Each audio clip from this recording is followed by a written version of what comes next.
मरवान के ज़माने में बनो उमैया की खिलाफत में एक औरत ने हजरत सईद बिन ज़ैद रज़ियल्लाहु ताला अन्हु पर एक मुकदमा दायर कर दी। मुकदमा ये था कि ये जो सईद बिन ज़ैद है इन्होंने मेरे घर पर कब्जा कर लिया है।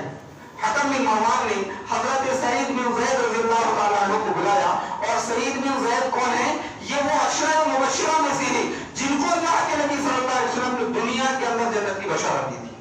दुनिया में अभी खत्म नहीं हुए थे, दुनिया के अंदर थे जिनको और भी बहुत सारे लोगों को अल्लाह के नबी ने दुनिया के अंदर जन्नत की बशारत दी है। उसमें 10 लोगों को जो लगातार अल्लाह के नबी ने नाम गिनाया था, उसमें एक सईद बिन ज़ैद रज़ियल्लाहु ताला अन्हु भी है।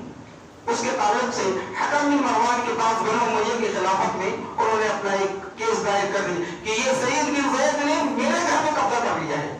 जब ये फैसला हजरत हकम बिन मरवान के पास आया तो उन्होंने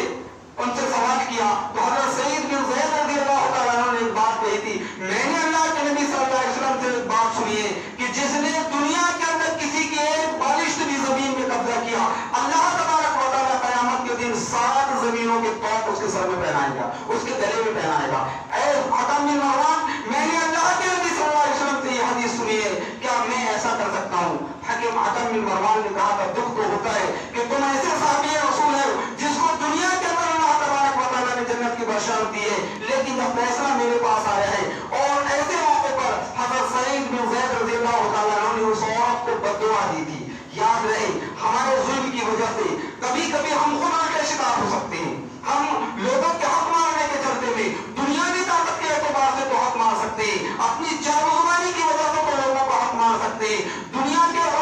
कानून के जरिए तो हक मार सकते हैं, लेकिन कहीं ऐसा ना हो कि ऐसे मौके पर लोगों की बद्दुआ हमें लग जाए, उस मज़लूम की बद्दुआ हमें लग जाए, और हम जीते जी इस दुनिया के अंदर उस बद्दुआ के असर को देखें जो हजरत सईद बिन ज़ैद रज़ियल्लाहु ताला अन्हु ने उस औरत के ताल्लुक से की थी। हजरत सईद बिन ज़ैद रज़ियल्लाहु ताला अन्हु उस वक्त उस औरत के ताल्लुक से बद्दुआ की थी कि अल्लाह तबारक व तआला इस औरत को अंधी कर देना और इसके घर में ही इसकी कब्र बना देना। वो साहबी रसूल कि जिन्होंने ये बात हजरत सईद बिन ज़ैद रज़ियल्लाहु ताला अन्हु से सुनी थी, वो कहते हैं, मैं इस बात का गवाह हूँ कि वो औरत बुढ़ापे के आलम में अंधी हो गई थी, और उसके घर में एक कुआं था जो दीवार से टटोलती थी, और बारहा ये बात कहती थी कि ये सईद बिन ज़ैद की बद्दुआ है, ये सईद बिन ज़ैद की बद्दुआ है कि मैं अंधी हो गई हूँ, और उसी अंधेपन की वजह से कुएं में गिरकर वो खत्म हो गई, अपने आप वो हलाक हो गई, और वही कुआं उसकी कब्र बन गया। बताना मकसूद ये है, कहना मकसद ये है कि कभी कभार हम जो काम करते हैं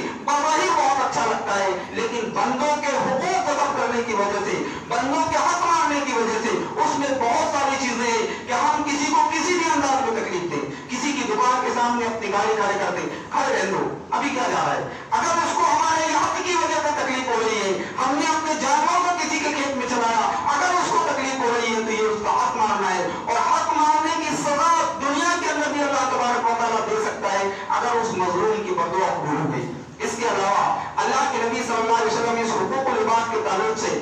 अपने सहाबा इकराम से सवाल किया करते थे। कोई भी बात बताने के लिए अल्लाह के नबी सल्लल्लाहु अलैहि वसल्लम सवाल किया करते थे। उन सवालों में एक मरतबा पूछा अल्लाह के नबी सल्लल्लाहु अलैहि वसल्लम ने, बहुत मशहूर हदीस है कि मल मुफलिस,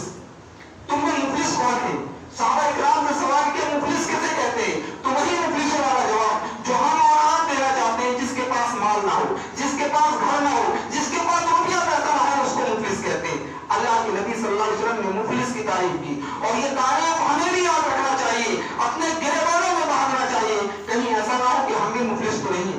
कहीं हम भी दुनिया में अगरचे अमीर हैं, मालदार हैं, रुपया पैसा है, लेकिन जो हकीकी जिंदगी हमारी है, जो इस दुनिया की सांस पर फूलने के बाद, रूह निकल जाने के बाद, जब हमारे रिश्तेदार हमें दफना देंगे, जब हमारे घर वाले हमें कब्रिस्तान पहुंचा देंगे, हिसाब किताब का दिन होगा, कहीं ऐसा ना हो कि हम भी मुफलिस हो। अल्लाह के नबी सल्लल्लाहु अलैहि वसल्लम को भी सहाबा इकराम ने कहा, अल मुफलिस हो लना, जिसके पास, अल्लाह के नबी सल्लल्लाहु अलैहि वसल्लम मुफलिस हुआ है जिसके पास माल ना हो, मता ना हो, कोई सामान ना हो। अल्लाह के नबी सल्लल्लाहु अलैहि वसल्लम ने फरमाया, मेरी उम्मत का मुफलिस हुआ है जो क़यामत के दिन इस हाल में आएगा कि वो नमाजें भी उसके साथ होंगी, रोजेदार भी होगा, हज और ज़कात भी करता होगा, बहुत ज्यादा इबादत गुजार होगा, उसके पास पहाड़ों जैसे नेकियां दुनिया से लेकर आएगा,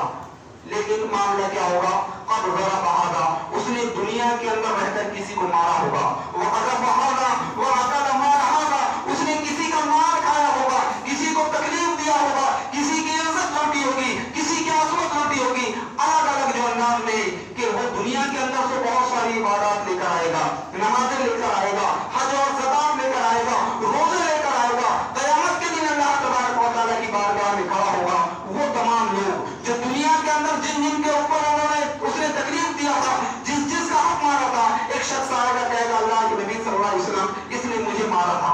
اللہ کے نبی صلی اللہ علیہ وسلم اس کے گناہ اس کی نیکیاں اس کو دے دے گا.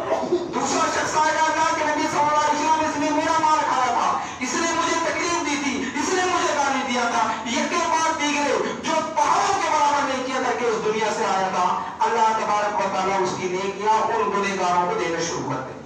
اب دیکھیں گے کہ گنہگار ختم ہو گئے, اس کی نیکیاں ختم ہو گئی, اس کے بعد جو نیکی پہاڑ جیسے نیکیاں لے کر آیا تھا وہ نیکیاں ختم ہو گئی. اب اور وہ قرضدار جن کو تکلیف دنیا کے اندر دی تھی وہ بھی باقی ہے. اللہ کے نبی صلی اللہ علیہ وسلم فرمائیں گے ان کے گناہوں کو اس کے سر لادنا شروع کر دو, اس کے گناہوں کو, اس کے حسنات کو, اس کے گناہوں کو اس کے اوپر لانا شروع کر دو اور وہ گنہگاروں میں شامل ہو جائے گا. اکثر میں یہ بات کو کہتا ہوں اور یہ بات اپنے آپ میں رشتہ داروں میں عزیزوں و اقارب میں دیکھتا ہوں کہ ہم دنیا کے اندر تو مالدار ہیں لیکن حقیقت میں ہماری مالداری, حقیقت میں ہمارا روپیہ پیسہ, حقیقت میں ہماری زمین و جائیداد کہیں اسی انداز میں تو نہیں کہ جب ہم حشر کے میدان میں کھڑے ہوں گے, اللہ تبارک و تعالیٰ کی بارگاہ میں کھڑے ہوں گے تو رب کے سامنے لوگ آ کر ہم سے مانگیں گے, اللہ تبارک و تعالیٰ کے سامنے ہم پر مانگیں گے, اور جو ہم نے نیکیاں کی اس دنیا کے اندر نیکیاں